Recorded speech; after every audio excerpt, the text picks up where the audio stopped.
Revise कर लेते, ठीक है ना। और तीसरा दिन है दुआ से रिवाइज कर लेते हैं ऋग्वेद के बारे में, ठीक है ना। भारत का सबसे प्राचीन धर्म ग्रंथ कौन सा? वेद। वेद पूछता, भारत का सबसे प्राचीन धर्म ग्रंथ वेद है। अब वेद का मतलब क्या होता है? ज्ञान, ज्ञान का भंडार। वेद व्यास को क्या पंडित, ज्ञानी पंडित कहा जाता, ठीक है ना, वेदों का ज्ञाता, ठीक है ना। इसकी रचना किसने की थी ऋग्वेद की? विश्वामित्र ने, ठीक है ना। और कहाँ पर की थी? सप्त सिंधु प्रदेश में, ठीक है ना। इसमें 10 मंडल, 1028 सूक्त और 10,462 ऋचा है, ठीक है ना। ऋग्वेद के तीसरे मंडल में किसका उल्लेख है? सूर्य देवता सावित्री मतलब गायत्री मंत्र। और 9वें मंडल में सोम देवता का। और 7वें मंडल में, ठीक है ना, दशराज युद्ध और उसका महामृत्युंजय मंत्र। 8वें मंडल क्या बोलते हैं? हस्तलिखित ऋचाओं को खिल कहा जाता है। अब 10वें मंडल में चातुष्य वर्ण समाज या पुरुष सूक्त, ठीक है ना। सबसे बड़ा मंडल 10वां, सबसे छोटा मतलब सबसे बाद में 10वां मंडल जोड़ा गया था, सबसे बाद में पहले को, ठीक है ना। और सबसे बड़ा भी कौन सा? पहला। सबसे बड़ा 10वां। अब भजन सबसे बड़ा कौन सा? सूक्त 191, ठीक है ना। संस्कृत भाषा की सबसे पुरानी रचना है ऋग्वेद, ठीक है ना। ऋग्वेद के लोग किसकी उपासना करते थे? प्रकृति की, ठीक है ना। इसमें गंगा का उल्लेख 1 बार, यमुना का 3 बार, सबसे अधिक सिंधु का, पवित्र नदी सरस्वती, ठीक है ना। ये तुम्हारा हो गया इसमें। और उसके बाद वह क्या है? यजुर्वेद। यजुर्वेद क्या है? युद्ध का विज्ञान, ठीक है ना। इसका उपवेद कौन सा हो गया यजुर्वेद का? धनुर्वेद। धनुर्वेद की रचना विश्वामित्र। किसने? इसके पाठकर्ता का अथर्ववेद, ठीक है ना। इसमें यज्ञ के नियम, धार्मिक संस्कार, बलिदान विधि का वर्णन है, ठीक है ना। यह एक ऐसा वेद है जो गद्य एवं पद्य दोनों का, ठीक है ना। गद्य मतलब निबंध कहानी, और पद्य का मतलब क्या हो गया? कविता। इसमें क्या है? 2 वेद और है, भागों में बांटा है। एक कृष्ण यजुर्वेद, देखो शुक्ल यजुर्वेद। कृष्ण यजुर्वेद क्या हो गया? गद्य एवं पद्य। और शुक्ल यजुर्वेद क्या हो गया? ओनली पद्य में, ठीक है ना। कृष्ण यजुर्वेद को क्या बोलते हैं? अशुद्ध वेद। और शुक्ल को शुद्ध, मतलब जहाँ कृष्ण जी रहेंगे वहाँ क्या हो गया? अशुद्ध हो गया, ठीक है ना। वैसे ही है, ठीक है ना। इसके बाद क्या आता है? सामवेद या सबसे छोटा वेद है, क्या?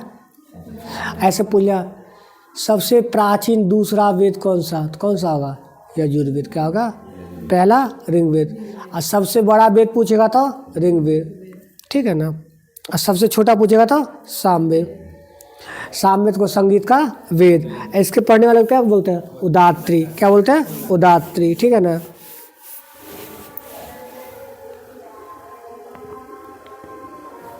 इसमें कुछ चीज़ जानते हो? इस वेद में मुख्यतः यज्ञों के अवसर पर गाए जाने वाले मंत्रों का संकलन है, ठीक है ना। इसके बाद क्या है? अथर्ववेद। क्या है? अथर्ववेद। अथर्ववेद में क्या है? इसकी रचना किसने की थी? अथर्वा ऋषि। किसने की थी रचना? अथर्वा ऋषि। इसे जादू टोना का वेद भी कहा जाता है, ठीक है ना। गोत्र शब्द का उल्लेख हुआ था, ठीक है। शब्द गोत्र का वर्णन तो ऋग्वेद में, और गोत्र शब्द का वर्णन तो अथर्ववेद में, ठीक है ना। इसमें औषधियों का सबसे पहले उल्लेख मिलता है। इसमें सभा और समिति की पुत्रियों का क्या होता? उल्लेख इसी वेद में। और त्रिवेद कौन सा वेद? ऋग्वेद और सामवेद और यजुर्वेद। अथर्ववेद नहीं है, छांटने के लिए दे देगा।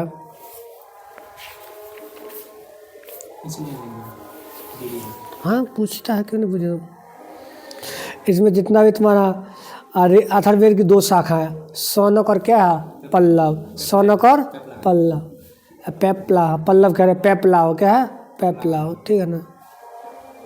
अथर्ववेद का क्या है? ब्राह्मण ग्रंथ गोपद। और सामवेद का पंचविश। ऋग्वेद का ऐत्रेय और कौशिक की। और इसका यजुर्वेद का तैत्रीय और शतपथ। तैत्रीय और शतपथ।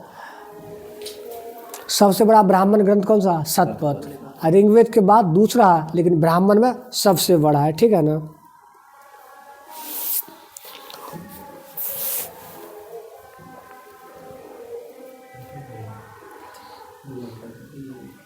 उपनिषदों की कुल संख्या कितनी है? 108। पूछता उपनिषद की कुल संख्या 8। देखो शतपथ ब्राह्मण में स्त्री को पुरुष की अर्धांगिनी कहा गया, ठीक है ना।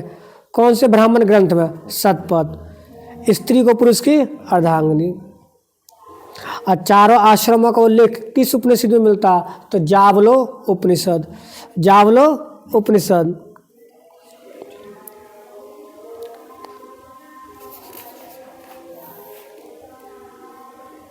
सबसे प्राचीन एवं प्रमाणिक, ठीक है ना, सबसे प्राचीन एवं प्रमाणिक ग्रंथ कौन सा? मनुस्मृति। क्या माना जाता है? मनुस्मृति माना जाता है। ये किस काल का? शुंग काल का। ये क्वेश्चन पूछा कई बार।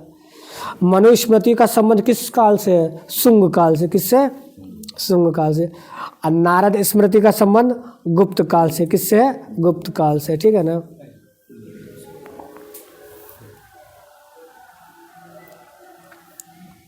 ठीक है, इतना ही रहने दो। वेदांग कितने हैं? 6। वेदांग कितने हैं? 6। अब वेद कितने हैं? 4। और उपनिषद कितने हैं? 108।